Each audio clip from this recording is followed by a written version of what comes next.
Welcome, my friends, to another week of Happy Brain, Happy Life. My name is Dr. Myrelis Aponte, Dr. Mimi for many of you.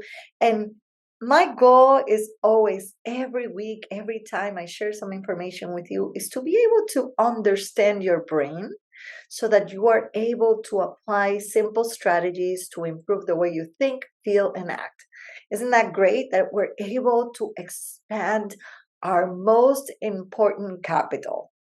Our brain, our ability to think, to perform in anything in life, in our relationships, our financial life, our business life, every area of our life, including our spiritual life. So today, I want to talk about how our emotions created. Right? We all talk about emotions as something that is kind of outside our bodies. We have, you know, brought from, unfortunately, from the negative pieces of mental health or mental illness, the thought or the ability that thought and emotions come from external sources and they don't start in the brain. They actually start in our brain, in our anatomy and physiology. And the more we understand how this works, the more we are able to just transform any areas of our life that might not be, at best. But even if you are at best, how about increasing your potential, right?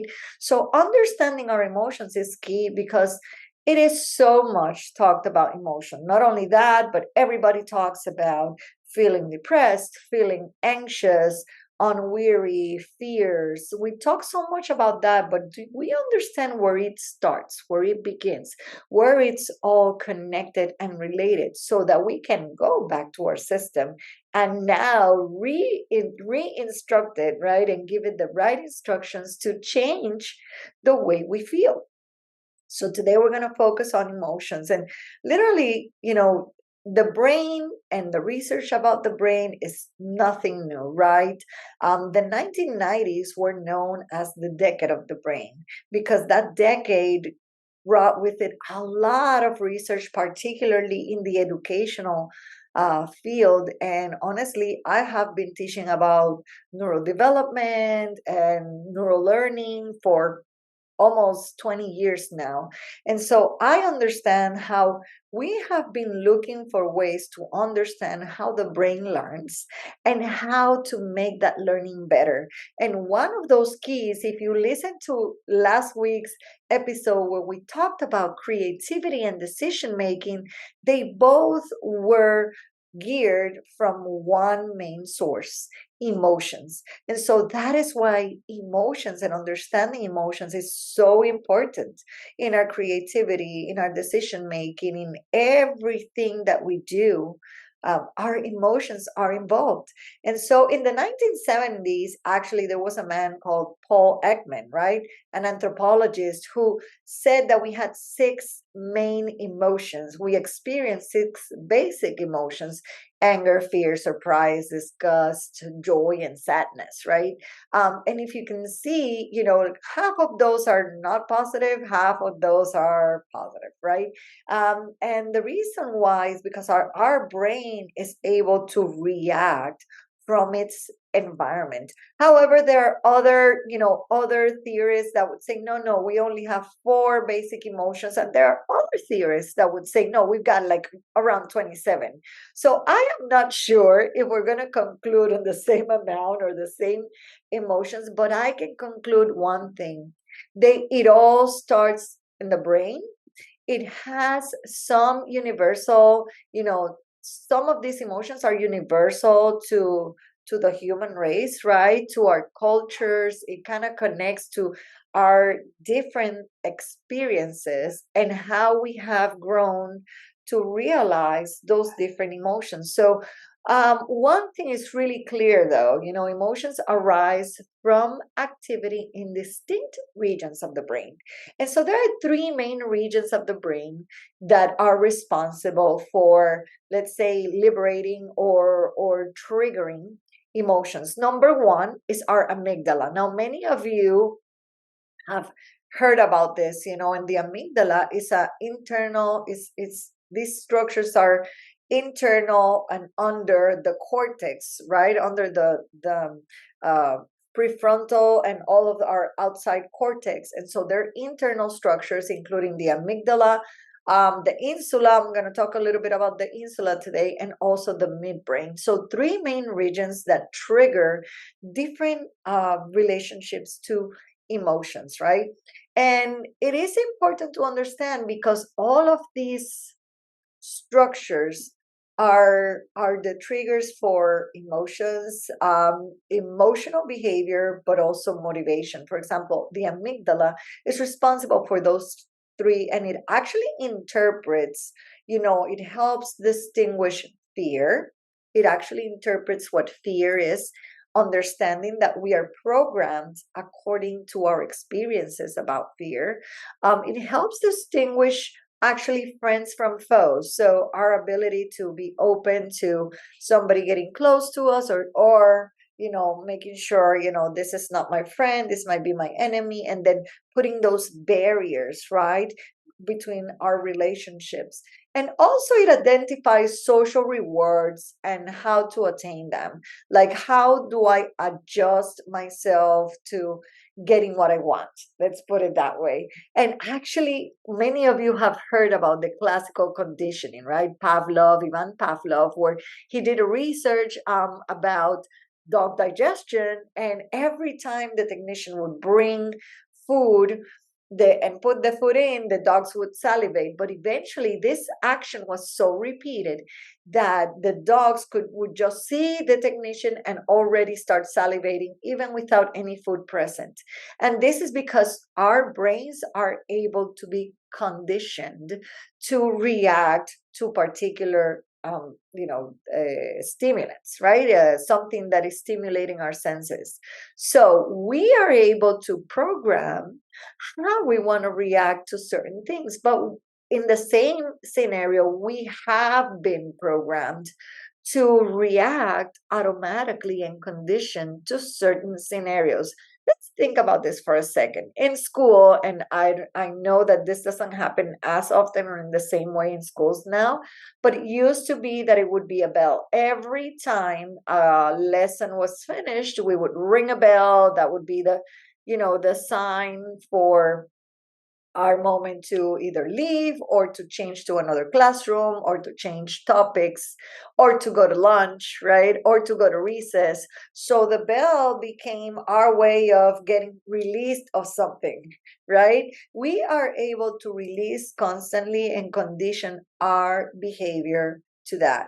And so it's important to understand that our amygdala has already been programmed to do this. We have a structure in our brain that has conditioned itself to certain reactions.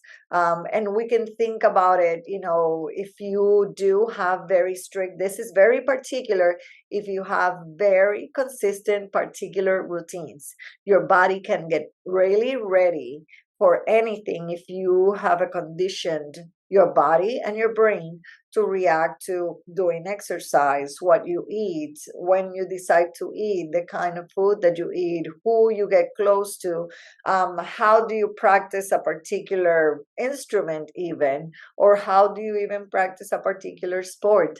You can condition your emotions to a specific trigger.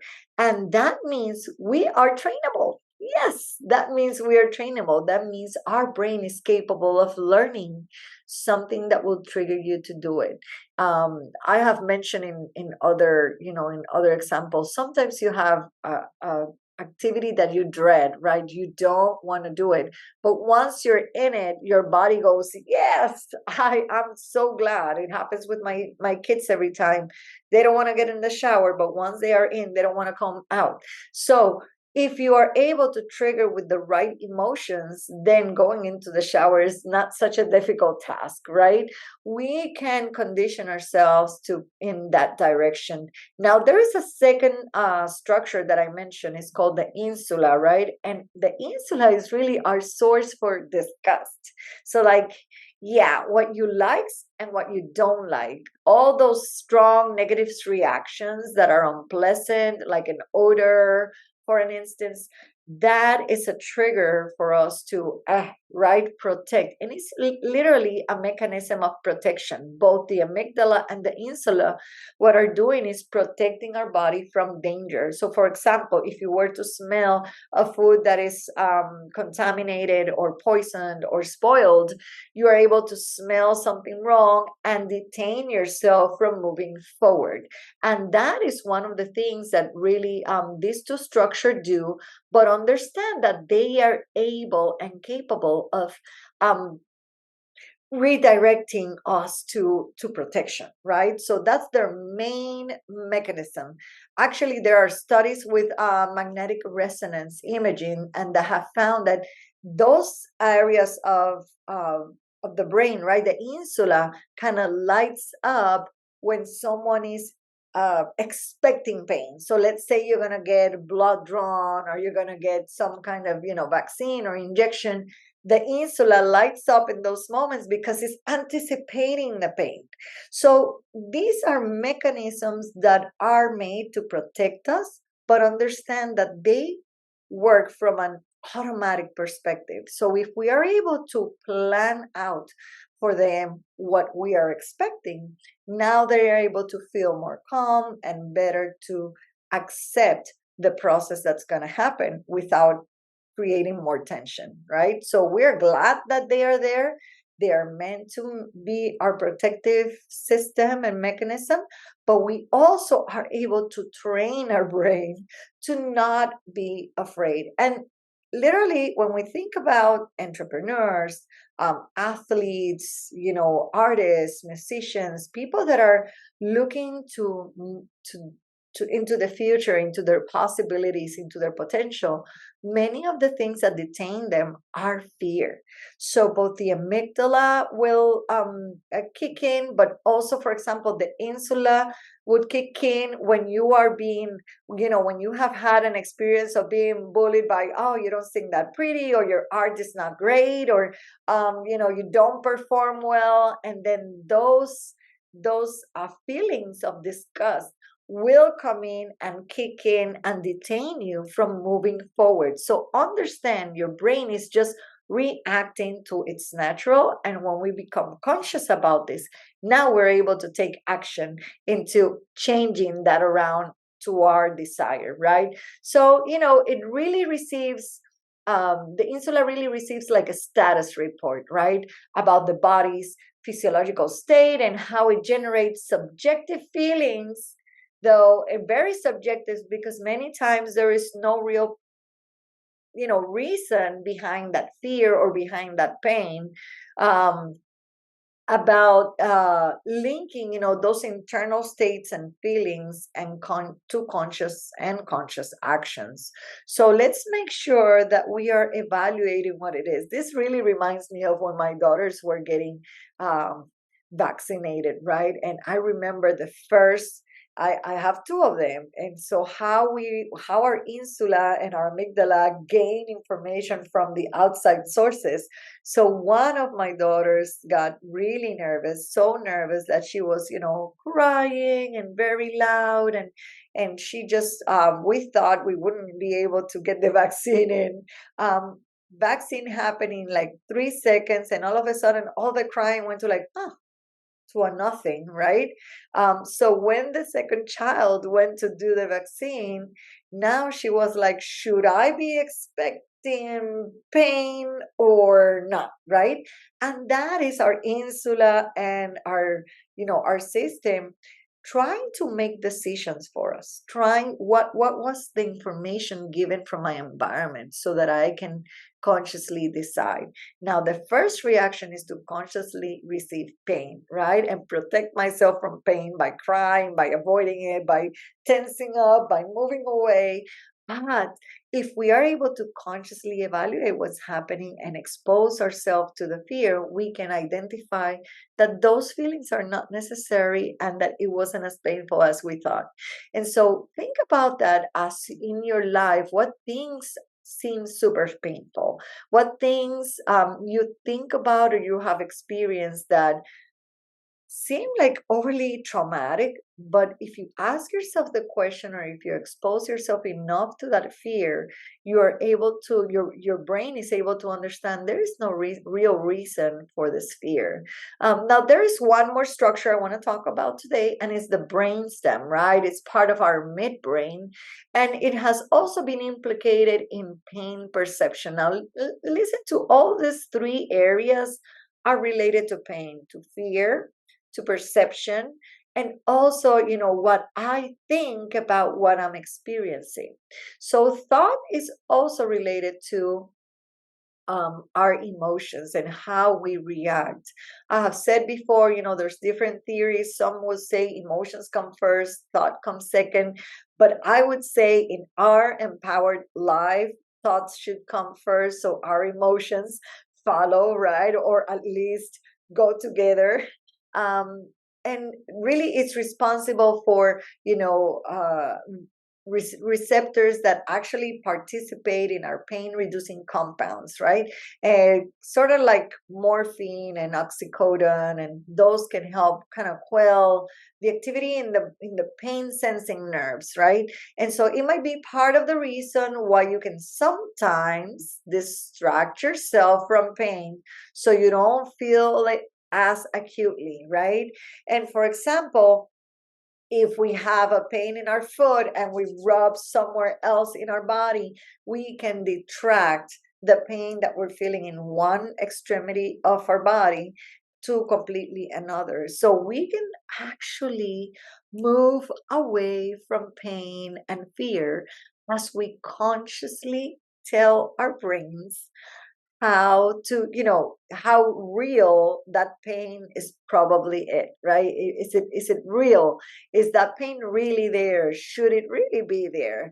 Can I focus on somebody else? I love the I'm a mom, so I talk a lot about my kids, but how many pediatricians have learned to distract the pain so that they're able to perform better without expecting the pain, right? We've seen it also with our veterinarian, how she completely gives to give muscle shots in the muscle. She'll give taps, and by the third tap the needle is in and the horse didn't even feel it, right? We have mechanisms that allow us to distract from that pain and move away from that pain. What this does, right, is that it involves those defense mechanisms and the reproductive, repetitive behaviors of that, and releases the anxiety that might be caused from that, right? So when we're younger, one of the things that help us the most is that maternal attachment. So when we are close to mom, there is less pain. Have you seen that? I don't know if you have, but yes, totally. The best person to be able to take a baby to a vaccine or to some kind of evaluation is mom, because that maternal attachment, certainly, obviously, if you've been a mom that have been present, right? Um, that maternal attachment or paternal attachment helps soothe and distract what could be the expected pain. So let's think about that as we're closing up and thinking, what can we do? What actions could we take to then understand our emotions, but more than anything, distract our fears? I think that we all love joy. We all love excitement, motivation. We all love being in that high, right? Where all of those positive neurotransmitters are liberated and we feel happy and we feel excited. But the ones that I think we really need to focus on is how do we manage the fear, the anxiety, the nervousness, the sadness? How do we help move those negative feelings to positive feelings, right? How are we able to learn and initiate actions that help us not only survive but thrive, because now we're not allowing our emotions to take over? So think about this. What things might help work for me might not necessarily work for you. There are many strategies that are helpful. Breathing Breathing is the number one strategy. And honestly, everybody that knows breath work, you will understand that the breath work actually triggers directly these three structures, but it starts with the amygdala, which is our motivator, right? So as we take deep breaths in, it really depends on where you're at. But I love one of the strategies is a short breath in. So it's two and exhale deeply and out. I use this a lot, is inhaling strong. You can do 2 or 3 inhales and then exhale with a smile though, because that's gonna help you exhale and also put your amygdala in a happy mode. Breath work is amazing. Explore it, deepen into it. Meditation is the second strategy that I would say immediately connects. And people think of meditation as having to stop the day for 10, 15 minutes. You could actually have a 2 minute mindful meditation moment, guys. So take a breath with it. And with this one, I would say just deeper breaths, calming breaths. So I would say it's like inhaling in 7 and exhaling in 4, take your time to just slow down the breath while you're just letting your mind be off for a moment until you're able to collect your thoughts and think about the present, right? Mindfulness certainly works magic with calming down the amygdala, the insula, and the midbrain. Now, third and not least, right, is that you do some stretching exercises. Stretching really releases the muscle tension. So, a few of them that I love is starting with the neck, because remember, your central nervous system is your brain and your spinal cord, right? And that cord, actually, if it has all the muscles that tend to tense up in anxiety, is all the way up to the neck, down the shoulders, right down the middle of the back. And so this is the best area to start stretching. And so something as simple as looking to the left and releasing and inhaling and releasing, that stretches your neck muscles, and you can do that 3 times in each direction. You can also say the yes one. So I call that the no, right? And I call this one the yes. So just put your chin down to your chest and breathe. Inhale, exhale it out, and do it one more time. And exhale it out. And you can also do half circles for that neck, right? So we can look to the right and go down and forward. And I say half circles because if you do have a neck condition, I don't want you doing this one all the way around. So only to go forward.